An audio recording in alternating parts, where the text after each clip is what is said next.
ফিলিস্তিনকে আনুষ্ঠানিকভাবে রাষ্ট্র হিসেবে স্বীকৃতি দেয়া ইউরোপের 3 দেশ স্পেন, আয়ারল্যান্ড এবং নরওয়েকে ধন্যবাদ জানিয়েছে ফিলিস্তিন কর্তৃপক্ষ। এছাড়া দেশটির সাধারণ জনগণও এই স্বীকৃতিকে স্বাগত জানিয়েছে। ইসরায়েলের ওপর আরও চাপ বাড়িয়ে গাজায় সামরিক আগ্রাসন বন্ধ করার আহ্বানও জানিয়েছেন গাজাবাসী। তবে এই সিদ্ধান্ত ক্ষুব্ধ করে তুলেছে ইসরায়েলি সরকারকে। দেশটি বলেছে, এই স্বীকৃতি দেওয়ার মাধ্যমে সন্ত্রাসবাদকে পুরস্কৃত করল 3টি দেশ। আয়ারল্যান্ড, নরওয়ে এবং স্পেন থেকে রাষ্ট্রদূতকে প্রত্যাহার করে নিয়েছে ইসরায়েল। একই সঙ্গে তেল আবিবে অবস্থানরত এসব দেশের রাষ্ট্রদূতকে আনুষ্ঠানিকভাবেও তিরস্কার করেছে তারা। সম্প্রতি স্লোভেনিয়া, মাল্টা এবং বেলজিয়াম ইঙ্গিত দিয়েছে যে তারাও ফিলিস্তিনকে স্বীকৃতি দিতে পারে।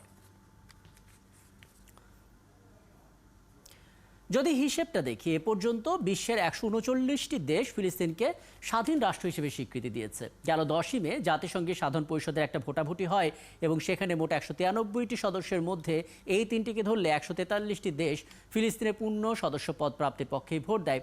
এত কিছুর পর প্রশ্ন একটাই, কবে বন্ধ হবে গণহত্যা? আলোচনায় যাব। আমাদের সঙ্গে যুক্ত আছেন আন্তর্জাতিক সম্পর্ক বিশ্লেষক ডক্টর বশির আহমেদ। ডক্টর বশির আহমেদ, আপনাকে আমন্ত্রণ জানাচ্ছি। আমরা দেখতে পাচ্ছি ইউরোপের 3টি দেশ স্পেন, আয়ারল্যান্ড এবং নরওয়ে ফিলিস্তিনকে স্বাধীন রাষ্ট্র হিসেবে স্বীকৃতি দিয়েছে। একই সিদ্ধান্ত হয়তো নেবে স্লোভেনিয়া, মাল্টা এবং বেলজিয়ামও। কিন্তু প্রশ্ন হচ্ছে, জাতিসংঘের এত দেশ যে স্বীকৃতি দিচ্ছে ফিলিস্তিনকে, তাতে লাভটা আসলে কি হবে যদি গণহত্যায় না থামে? মানে উল্টো ফিলিস্তিনে আমরা দেখতে পাচ্ছি গাজার রাফা সীমান্তে একটা আশ্রয় শিবিরও হামলা চালিয়েছে ইসরায়েল। কি বলবেন আসলে? ধন্যবাদ আপনাকে। জি।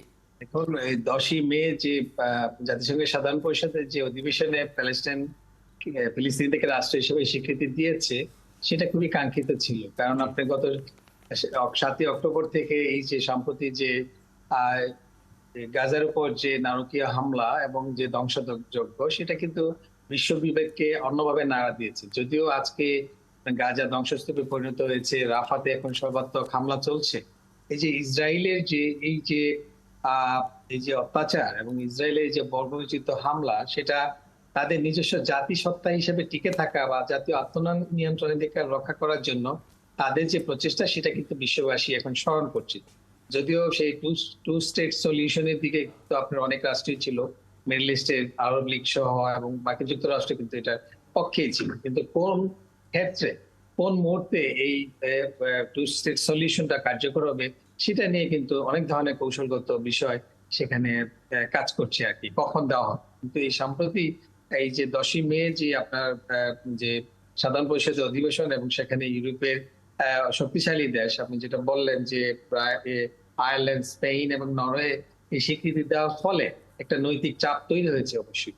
এবং এখন আপনার ইউরোপের আরো বড় দেশ যদি যুক্তরাজ্য, ফ্রান্স এবং জার্মানির উপর এক ধরনের নৈতিক চাপ তৈরি হয়েছে যে তারা আসলে এখন প্যালেস্টাইনদেরকে স্বীকৃতি দিবে কিনা। যদিও মার্কিন যুক্তরাষ্ট্রের মধ্যে এখন পর্যন্ত তাদেরও এক ধরনের মিগুইটি আছে। প্রেসিডেন্ট বাইডেন এই মুহূর্তে হয়তো চাচ্ছেন না যে আপনার প্যালেস্টাইনকে স্বীকৃতি দিতে, কারণ তাদের পরিপূর্ণ অর্থাৎ হামাসকে নির্মূল করার জন্য ইসরায়েলি যে এজেন্ডা, সেই এজেন্ডা বাস্তবায়নের জন্য মার্কিন যুক্তরাষ্ট্র কিন্তু প্রত্যক্ষ এবং পরোক্ষভাবে সহায়তা করছে। ফলে আমার কাছে যেটা মনে হচ্ছে যে এই ধরনের উদ্যোগ, এবং আরো কিছু দেশ, ইউরোপের দেশও এখন এই প্রক্রিয়ায় আছে।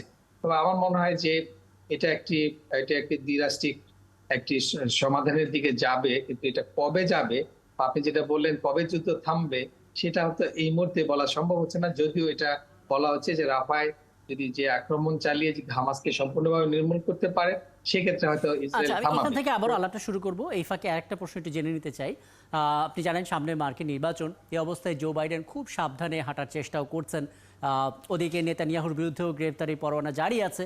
এখন অনেকে মনে করছেন জো বাইডেন হেরে গিয়ে যদি ডোনাল্ড ট্রাম্প আসে আর নেতানিয়াহুর বদলে যদি অন্য কেউ ইসরায়েলের ক্ষমতায় আসে, তাহলে এই গাজায় হামলা চিরতরে থেমে যাবে। মানে বিষয়টা এতটাই সরল কিনা?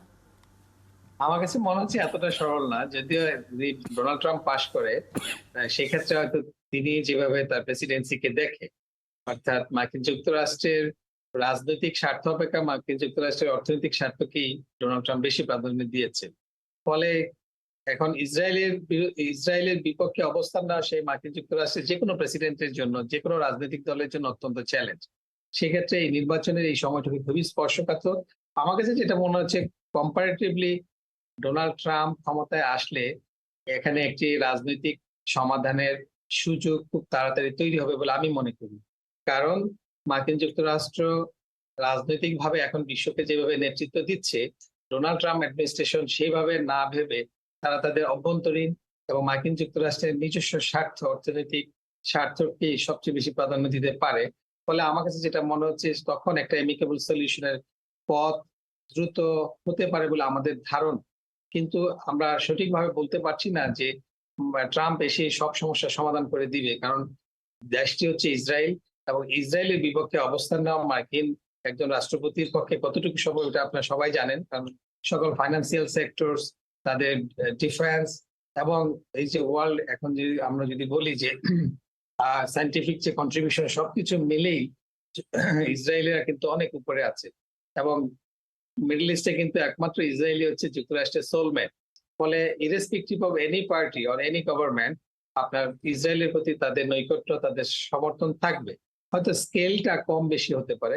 রিপাবলিকানরাও কিন্তু একই নীতি অবলম্বন করবে ইসরায়েলের ক্ষেত্রে। কিন্তু ব্যক্তিগতভাবে ডোনাল্ড ট্রাম্প হয়তোবা এই যুদ্ধটা দীর্ঘদিন প্রলং করার পক্ষে থাকবেন না।